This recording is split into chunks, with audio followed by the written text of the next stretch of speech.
Good day, good day. Happy Friday, Lula May. Yes, yes, yes. Happy Friday. Here we are, mommy.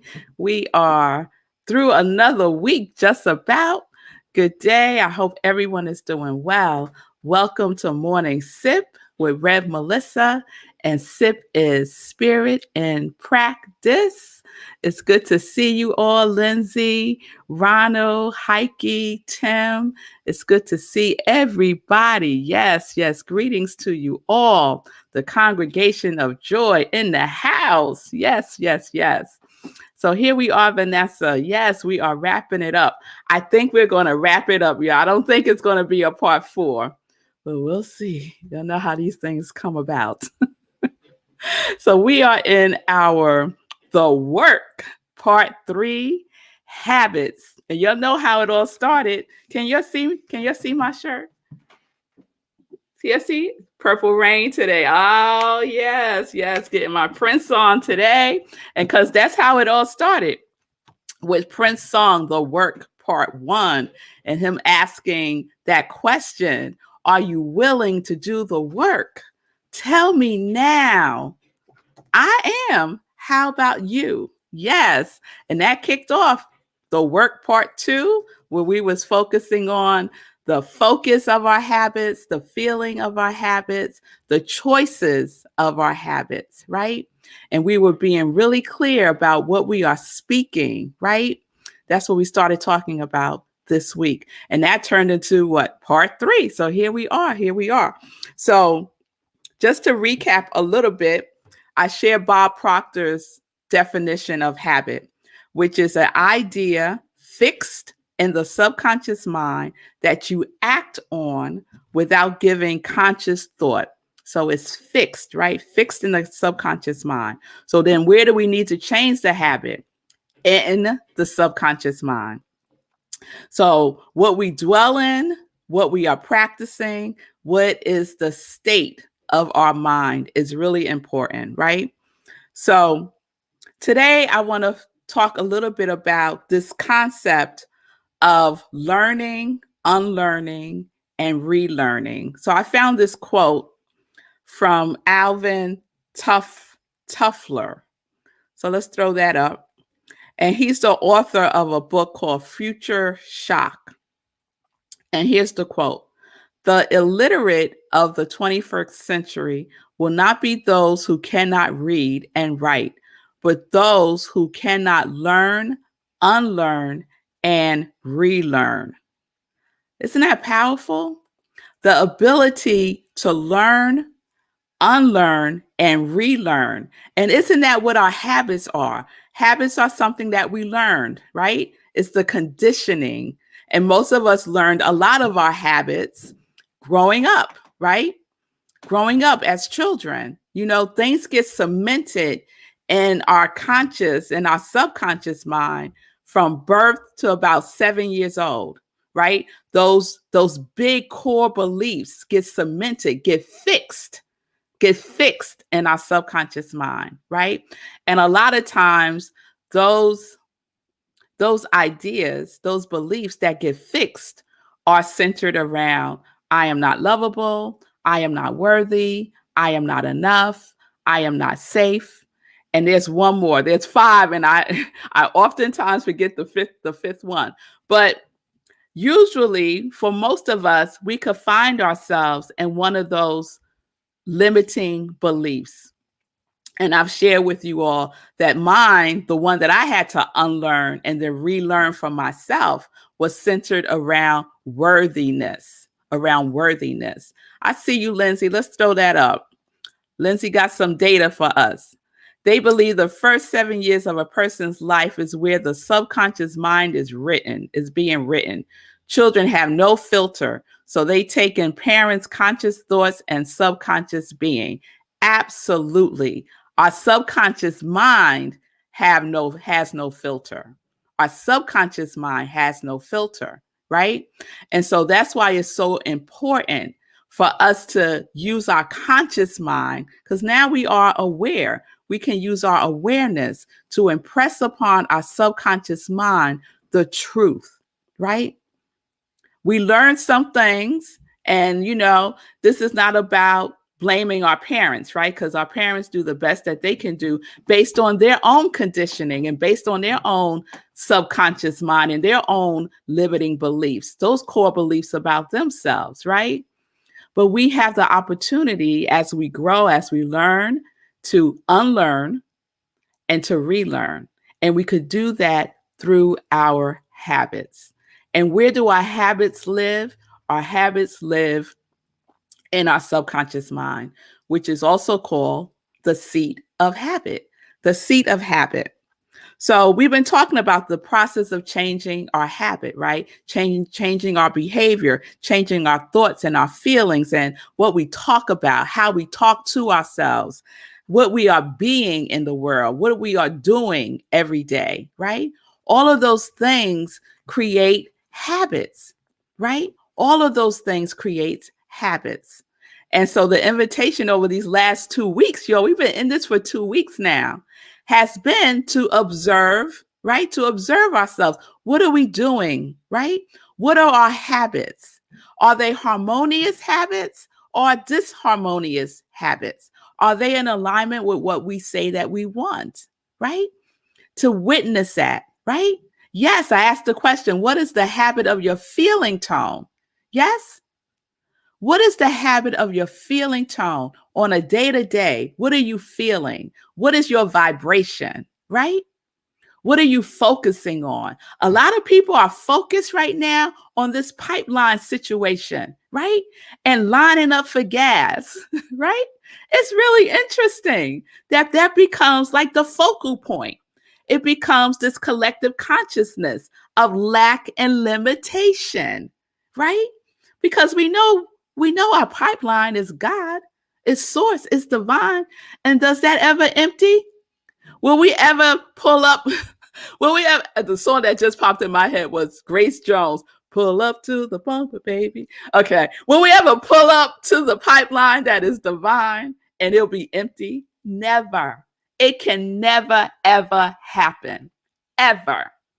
So that's the pipeline. That's the habit that we are being invited to stay connected with, to stay in alignment with, right? A habit of that, a habit of that.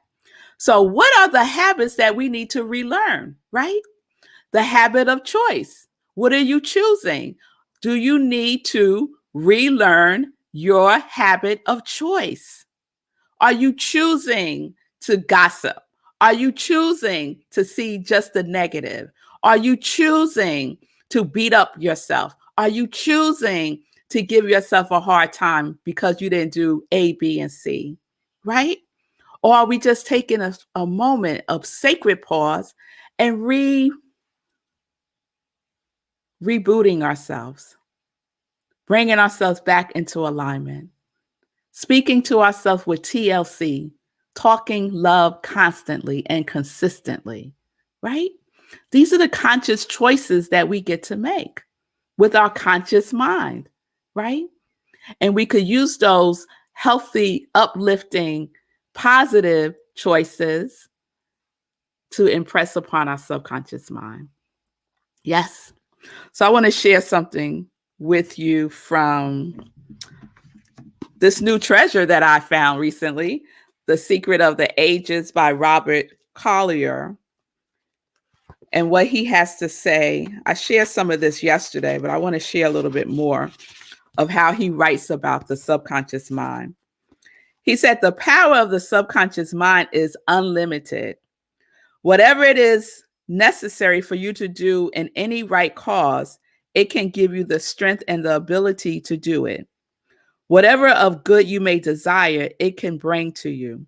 The kingdom of heaven is within you. But remember this, the subconscious mind works beneath the surface, and it reasons logically, deductively from the facts that are given to it. And who's giving it off the facts? We are, our conscious mind. We're impressing upon it, right? The seat of will, our conscious mind is the seat of will, the watchman at the gate, right? I love that visual of the watchman at the gate. right? It reminds me of my cat Davy, right? When he sees something. Last night I got home really late from picking up my niece from college. And I came in, it was after midnight. I came in, I sat on the couch, and Davy came and jumped on my lap and was just laid out, right? Like he drove 11 hours, right? And all of a sudden he jumps down like real smooth and quiet because he spotted something, right? He spotted something. And he just stayed focused on that, right? It was a little bug. He was just focused. He got really low to the ground and he was focused, right? He was using all of his faculties that a cat has, right? His instinct. But we have something that we can use that's even more powerful than instinct, our intuition, right? Our subconscious mind is in the realm of intuition, right? It's connected to the superconscious, right? It's connected to the superconscious. So, Davey spent, I don't know how long trying to get this thing, and just at one point he was just still like frozen. It seemed like he was just frozen because he was so determined to get whatever it was. And that's how we have to be with our subconscious mind. So determined, vigilant, like a watchman, like Davy the cat, not letting anything that we don't want in there in, right? So let me go on. But remember this, the subconscious mind works beneath the surface and it reasons logically, deductively from the facts that are given to it. It will not go contrary to those facts. If you want to change it, you must give it new and stronger facts to work upon. Not only that, but you must nullify the original facts, right? And that's the whole concept of learning, unlearning, and relearning. If you want to change a habit, it's not enough to just stop doing that habit. You have to bring something else in. You have to nullify that habit by bringing in the habit that you want to cultivate, right? So it's not enough to just change the belief, right? Because now the belief of I am unworthy, right? I became aware that that was a core belief that I had, right? It wasn't enough for me to say I am not unworthy. I had to replace it. Well, what is the truth for me? The truth is I am worthy. I am worthy. I am worthy. And to impress upon that to my subconscious mind, that became my new fixed idea. That became my new fixed habit, that I was putting deep grooves into my subconscious mind. And my subconscious mind was acting from this new information that I was giving it, right? So I was attracting the vibration of worthiness. And so my subconscious mind was on it. Oh, worthiness, worthiness. We're going to attract worthiness, worthy opportunities, worthy people, worthy abundance, worthy, right? That's the signal that was being put out, that I was emitting into the world through my subconscious mind, right? I learned something, right? Learned something as a child, whatever it was. Now I'm unlearning it and now I'm relearning, right? And that's all about our habits, our subconscious mind, using that in accordance with the universal mind, the superconscious, right? All in alignment. And when all those things are in alignment, what do we experience? We experience the effect of that, right? The body of that, the work of that. Yes? All right. So the subconscious mind has to relearn. And the only one that can relearn it is you, right? And that's where we do the work. That's where we do the work, right? Bob Proctor said, subconscious mind controls the vibration, and conscious awareness of the vibration is called feelings. And that's why our feeling tone is so important, right?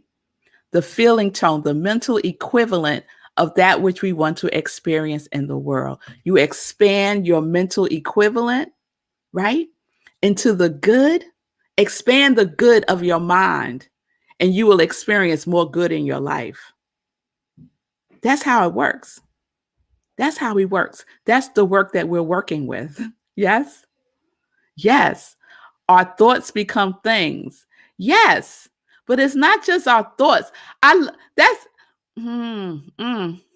Pamela. So we know there's all these sayings that we have, right? And our thoughts do become things. It's our pattern of thinking.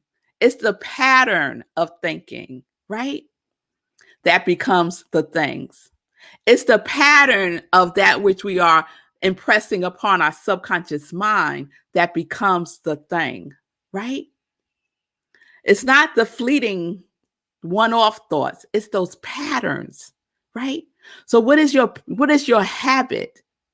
What is your habit? Your habit is a pattern. It is a pattern that you are using, right? To co-create your life. Yes. All right, I want to read one other thing from Secrets of the Ages by Robert Collier. He says, your subconscious mind partakes of this wisdom. And he's talking about the wisdom of the superconscious, the wisdom of universal mind, the wisdom of life itself and power. And it is through your subconscious mind that you can reach the superconscious and draw upon it in the attainment of anything you may desire. When you can intelligently use your subconscious mind in this way, you can be in communication with that higher self, and which is part of the universal mind. Remember this: the universal mind is omnipotent. And when the subconscious mind is in tune with the higher self, there is no limit to the things that it can do. Given any desire that is in harmony with the universal mind, and you have but to hold that desire in your thought with confidence and serene faith to attract from the invisible domain the things you need to satisfy it. So this is the creative process that he is describing, right? Sekou had put up that diagram yesterday of the symbol of the science of mind, right? Universal spirit, universal mind, right? At the top. And in parentheses there, it says the seed, right? The seed descending into the soil, the soul, the subjective mind. The subjective mind is also the subconscious mind, the creative medium. Those two things connect, right? They are in alignment and they flow, right? They flow and become what? Outpictured, form, body, effect. Right? It becomes the manifestation. But it has to go through the subconscious mind. It has to go through the subconscious mind. So that's where we want to that's where we want to spend our time impressing upon it. Building those habits. Building those habits of what we are thinking. As Pamela said, our thoughts become things. Our pattern of thinking is powerful to our subconscious mind, right? What we are speaking, what we are saying to ourselves, what we are talking into existence, our abracadabra, our tongue is creative, right? We create with our tongue also, not just our thoughts. We also create with our tongues. And we want to make sure all of that is in alignment, yes? Our feeling tone. What's the feeling tone of what it is that you are doing? What's the feeling tone of your habits? What are you focusing on? What are you dwelling in repeatedly? We talked about repetition and consistency. And one of the habits, y'all, that so supports us having that deeper connection with the universal source of everything is our spiritual practice. And tuning into our intuition, going within, right? To our higher self, our inner self, that which knows all there is to know, dwells within us. So to make that a habit of doing your spiritual practice, of meditation, of prayer, of connecting with the divine through your writing, right? These are all spiritual tools that we can use as our habits, Yes? All right. All right. I think that's all I want to say. So this doesn't stop here. Just because I wrap up a series doesn't mean, ooh, glad that's over. No, we got work to do, right? Joyful work, blissful work, loving work, kindness work, abundance work. Yes, yes, yes, yes, yes. All right. So y'all keep doing your homework because what? Homework is a habit. Homework is a habit, impressing upon our subconscious mind that which we are, the divineness that we are, connecting to our intuition, right? If we don't know what to do, right? If you seemingly don't know what to do, go within, connect with your intuition. I was telling Sekou this morning, right? That, the whole thing with the gas thing. So I'm driving back from Massachusetts and I have to stop and get gas. And, you never stop at the gas stations along the highway because they're the most expensive. So I said, okay, I want gas and I don't want to pay any more than I would pay if I went to BJ's. And so right now the gas at BJ's is $2.73. So I'm driving along and I'm in tune. Y'all. I'm not saying, oh God, the gas prices are so high. I don't want to pay a lot for my gas. I'm saying I am going to pay no more than I would pay if I went to BJ's, right? I see a sign that says gas is kind of off the highway. I said, let me go there. Intuition. I get there. The gas is what? $2.69. Less than what I would have paid at BJ's. Less than that. This or something better. I just shared this with Sekou. So we can impress upon our subconscious mind, right? But this was a habit. This is a habit that I have been doing, working, committed to consistently, repeatedly, that I am abundant. I am worthy. I am in tune with my intuition. My intuition guides and directs me, and I listen and I go, right? I go. We get those hits, y'all, but we don't trust it. We doubt it. We want to argue with it, right? But no, I have learned I'm going. $2.69 gas. That's right. So we got our work. I could give 100 examples just from what I experienced yesterday, but I won't.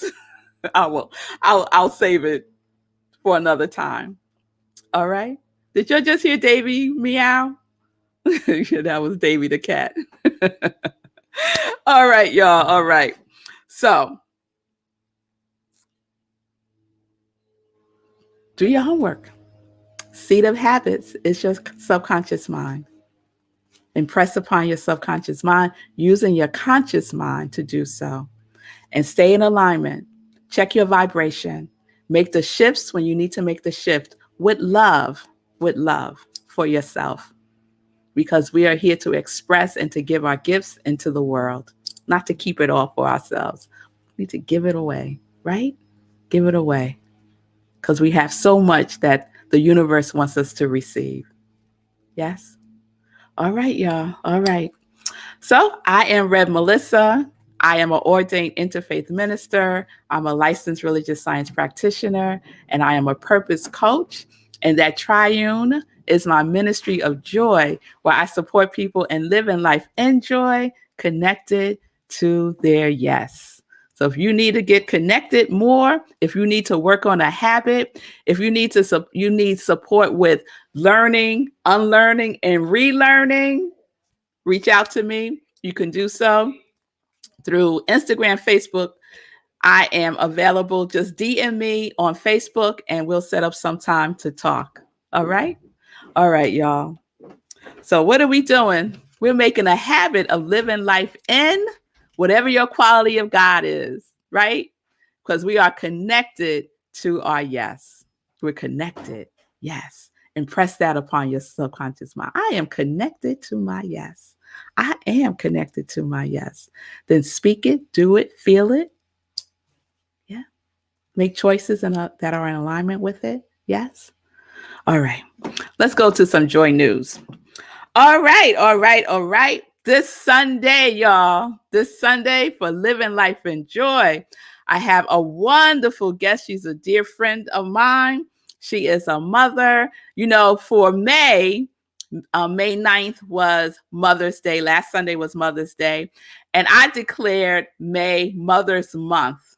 I had my wand and I said, abracadabra, May is Mother's Month. So there you have it. So we're going to continue celebrating mothers who are doing wonderful things in the world. And so join me Sunday, 10:30 a.m. Eastern Time with Colette Forster. She is a mother, a healer, and an alchemist. And we're going to talk about all the wonderful things she is doing in the world. That will be on New Thought Media Network. So please tune in wherever you are right now. Tune in and you will be on the show, watching the show, not on the show. Okay. I shared yesterday that Deepak and Alicia Keys are doing a 21-day meditation. It started a couple of days ago. So if you want to, do some guided meditation with Alicia and Deepak, check it out. Just go to Chopra meditation. I'll put it on my page. How about that? It just started. I think today is day 3. And that, meditation is a powerful, powerful tool to use to get into attunement. Next, meditation with the full moon. And it is a flower moon and a lunar eclipse. That's exciting. So our next meditation with the moon is on May 26th, 4 a.m. Eastern Time on Zoom. You can register now. This bit.ly Full Moon Joy. And just show up with your journal and we do a full-blown spiritual practice that includes meditating. Okay? All right. Let's see what else. You can support my ministry of joy. You know about my Sip Joy. Someone said, Melissa, you don't show your Sip Joy mug. Okay, here it is. Sip Joy. There's a Sip Joy mug. Yes. There's some of my people's Congregation of Joy, Sip Joy mugs. It is almost 2 cups of joy, y'all. It's 15 ounces. So come on, you can sip all day, some joy. My t-shirts, long sleeve and short sleeve, live life in joy, connect to your yes, to remind yourself to stay in that vibration throughout the day. And my joy socks. There's beautiful Gladys. Yes. My joy socks. So please support my joy line at Etsy at iamrevmelissa. I appreciate that. If you want to give monetarily to my ministry, you can do so by giving a love offering at Cash App or Venmo. I appreciate all of you who have given your generosity. I just so appreciate that. Thank you so very much. You can also support by listening to my podcast and just sharing the joy news with your circle of friends. The podcast, my YouTube channel, the YouTube challenge, y'all, is still happening. Podcast. It says every Saturday, but I got to get back on it. So the last series on the podcast is spiritual partnership, right? So I got to wrap that up so we could get to the next thing. Okay. All right. Heike, we are having coffee in our beautiful joy mugs every day, feeling very joyful. Oh, that's so great, Heike. Please give my best to your husband. Bradley. So, and I think we had, show that picture again. There's a picture of Brad and Heike with their Sip Joy mugs. Yep, there they go. Right? And right next to them is Vanessa. Yes, yes, yes. All right, y'all. I want to check in before we wrap up this weekend. Join me. Sunday, we'll be back. Saturday, go to the podcast or go on YouTube if you need a little dose of Red Mel. All right. I'll get you right. All right. On Saturday. So say cool. How you doing? What's going on? You have something to share? Vanessa says she's drinking from hers right now. Oh, that's great, Vanessa. And Vanessa also said, collect. Yes. It's a family affair, y'all. It's a family affair. Yes, I love it. So say cool. Oh, what did I say yesterday? Say cool speaks. Yeah, I got some good reactions from that out in the world. I posted it. It feels big. It feels big, but I'm not saying no. So there were a couple of things you said that I wanted to circle back to, but I'm just going to pick one. Okay. And the one thing is the formative years. And we all hear about the formative years. We all know that phrase, but we don't give it enough emphasis, because I've been reading about the formative years recently in terms of neuroscience, and it is scary. It's scary. If you're not scared when you hear the phrase formative years, you haven't read enough about it. Because just to reiterate what you said, to give it more emphasis, from 0 to 7, talking about pre-verbal, your mind is recording in a super way. It's super recording everything. Like, you know that scene in the action flick when there's like all those cubicles in this one space and there's screens up and everybody's focused intently on their work and they're trying to figure out where the bad guy is. Mm-hmm. That's happening from 0 to 7. Intense, focused work. All the sights, sounds, smells, feeling tones, all is absorbing it all, right? Mm-hmm. But then when you turn 8, everybody turns in their time cards to the boss. Boss collects all the time cards, writes a program, and presses play.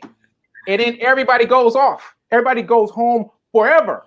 Like everybody's done. Like everybody gets quit, is fired. That's it. Everybody's out of that room. And it's just a loop playing for the rest of your life. That is terrifying. We as adults are still acting out programs that were set in place when we were 7 years old. Who remembers what they were doing when they were 7? Like, you got to think back to those early experiences of your life and how they shaped what you do now. And if you're not actively doing that, then your subconscious programming is winning because it's working. That's the science of it. You don't have to take my word for it. You don't have to take Reverend Mel's word for it. Look it up. Those first 7 years, it creates a program, it puts it in place, and it loops forever. So you have to actively push against it, actively fight it. You have to realize you're at war with your mind. Otherwise, your war is whooping you. It's whooping you. And it's terrifying to me. And I just learned that recently. That's like pandemic wisdom. And I'm doing my best to fight my mind every day. And you just never know when it's going to come up. I was telling Reverend Mel in the green room earlier, I missed the past couple of days of going to the gym because my mind was like, you got to save gas. You don't want to spend no gas. The gym is half a block away from the house. Half a block. Listening to my mind. Yo, you cannot give the mind an inch because it was trying to get back to that subconscious programming of just, let's just lay back, stay in the bed, watch a movie. You can't give it an inch. So anyway, before I start going off, I'm going to calm down, but I just want people to understand that the formative years is real. If you do nothing else this weekend, Google the formative years and just do a deep dive. Go down the rabbit hole. Thank you, Lula May. I appreciate it. Yes. We can relearn, though, y'all. We can relearn, but it takes, are you willing?